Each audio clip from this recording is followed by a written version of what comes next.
ክቡራንና ክቡራት እንደምን አላችሁ? እኔ አለቃ ይባብ ያበበ እባላለሁ።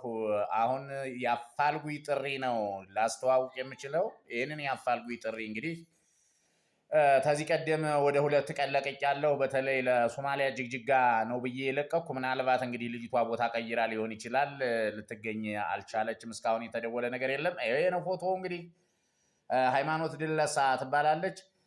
ስለዚህ ሃይማኖት ድለሳን ምናልባት ወደ አዲስ አበባም ተመልሳ ሊሆን ይችላል፣ ከጅግጅጋ ወደ ሌሎች ከተሞችም ተዛምታ ሊሆን ይችላል።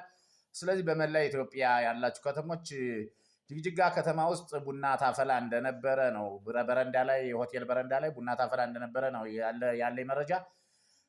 ከዚያ በተረፈ ግን 2 ዓመት ሞላት። ቤተሰቧ ጋር ደውላም አታውቅም። የሚደወለውም ስልክ በኦሮሞኛ ቋንቋ የምታወራ አንድ እህት ብቻ ታነሳለች። ከሰዎች ጋር መግባባት አልቻሉም። ከዚህ ውጭ ግን ምንም አይነት የሚነሳ ስልክ የለም ማለት ነው። እና ይሄ ነገር እንዲህ አይነት ነገር ስለሆነ ይችን ልጅ እንግዲህ ሃይማኖት ድለሳን የምታውቁ ካላችሁ በእርግጠኝነት ወረታውን እንከፍላለን እያለ ነው ቤተሰብ። ወረታውን እንከፍላለን፣ ምስጋና እናመሰግናለን ብለው ነው እንግዲህ ይሄንን ኢትዮጵያውያንና ትውልደ ኢትዮጵያውያን በተለይ የሶማሊያ ጅግጅጋ ከተማ ያላችሁ ወገኖቻችን፣ ሌሎችም አዲስ አበባ ውስጥም ያላችሁ ምናልባት ወደ አዲስ አበባም ተመልሳ ከሆነ ይህንን ፎቶ በማየት ለማስታወስና ለመነጋገር ሞክሩ። በነገራችን ላይ አንድ ነገር ልንገራችሁ። የኔስ ብትሆን ይቺ እህት ብላችሁ አስቡ። የኔ እህት ብትሆን፣ የጠፋች የኔ እናት ብትሆን፣ የጠፋች የኔ ልጅ ብትሆን ብለን ብናስበው ህመሙ ከባድ ነው። ህመሙን ወደ ራሳችን ከወሰድነው ቢያንስ እንኳ አንድ ሰው የህመም ከገባው ለ5 ሰው ሼር ቢያደርግ፣ ለ5 ሰው ሼር አይቼዋለሁ፣ ምንም ያህል እየታየ አይደለም። ለ5 ሰው ሼር ማድረግ ቢችል፣ ፎሎ ማድረግ ቢችል፣ ለእውነት ነው የምላችሁ ይሄን ነገር በቃ የኔ እህትም ብትሆን ተወጥቻለሁ፣ የኔ ልጅም ብትሆን ተወጥቻለሁ የሚለውን ነገር ለአእምሯችን ምላሽ ሊሰጠን ስለሚችል ኢትዮጵያዊነት፣ ሰብአዊነት የሚባል ነገር አለ። ስለዚህ እባካችሁን ተባበሩን። ልጅቷ ደግሞ ባለፈው በቪዲዮ ለቅጫት አይታችኋል። በጣም የምታምር ልጅ ናት፣ ህፃን ልጅ ናት፣ እናት የናፈቀች ልጅ ናት መሆኗን እንደዚሁ በአይን እንኳ አይቶ መገመት ይቻላል። ከዚህ አይነት አንጻር እንግዲህ ይቺ ልጅ ፈልገን ማግኘት አለብን። እኔ ፍለጋዬን እቀጥላለሁ፣ በሌላ መንገድ ሌሎች ሜቶዶችን እቀጥላለሁ፣ እጠቀማለሁ።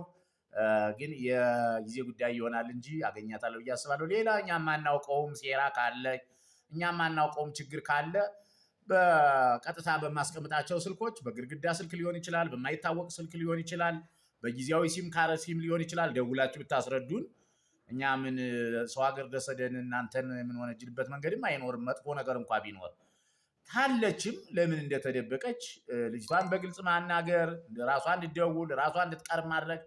አለዚያ ግን እንግዲህ ለምን እንዳልደወለችላችሁ እንጂ እዚህ ቦታ ናት ያለች ብሎ መናገር ትልቅ ጽድቅ ነውና ኢትዮጵያውያንና ትውልደ ኢትዮጵያውያን ወጣቶች የተለመደ ትብብራችሁ እንድታደርጉ፣ የአፋልጉኝ ጥሪውን እንድትቀላቀሉ፣ ቫይራል እንዲወጣ እንድታደርጉልኝ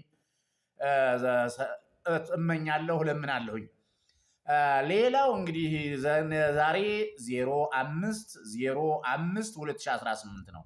እንግዲህ 5/5/2018 አባታችን ገብረ መንፈስ ቅዱስ ናቸው። እሳቸውም ለእነዚህ ሰዎች ይርዱ፣ ይተባበሩ፣ የሰማያዊ ጥሪያችን ይድረሳቸው።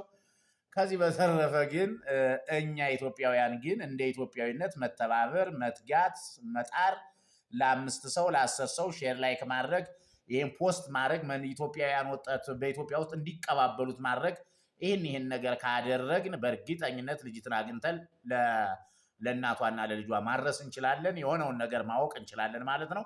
ሰው አይምሮ አርፎ ይተኛልና ይህን እንድታደርጉ በአክብሮት እጠይቃለሁ። እንግዲህ ይህንን ውለታ የሚመልሳላችሁ እግዚአብሔር ካልሆነ በስተቀር ሰው ሊመልሰው አይችልም።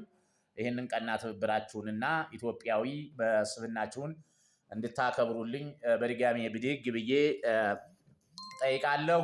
ሼር ላይክ በማድረግ ራሱ ትብብራችሁን አውቀዋለሁና አንድ በሉኝ። በሁሉም ከተሞች በተለይ ከጅግጅጋ ከወጣች አዲስ አበባ ወደ ውጭ ሀገር ወይም እንደ ድሬዳዋ ባለ በትልቅ ከተሞች ነው ትሄዳለች ተብሎ የሚጠበቀው። አለዚያ ግን ጅግጅጋ ውስጥ እርግጠኛ ትኖራለች። ጅግጅጋ ደግሞ ይሄ ቪዲዮ ከታየ በእርግጠኝነት ይቺ ልጅ ማወቅና ማግኘት የሚቻልበት አግባብ ይፈጠራል ማለት ነው። እንግዲህ ያለው ነገር ይሄ ነው። እንግዲህ ክቡራን ደንበኞቻችን በዚህንን መንገድ እንድትተባበሩን በአክብሮት ጠይቃለሁ። ይቆየን። ወስብሐት ለእግዚአብሔር።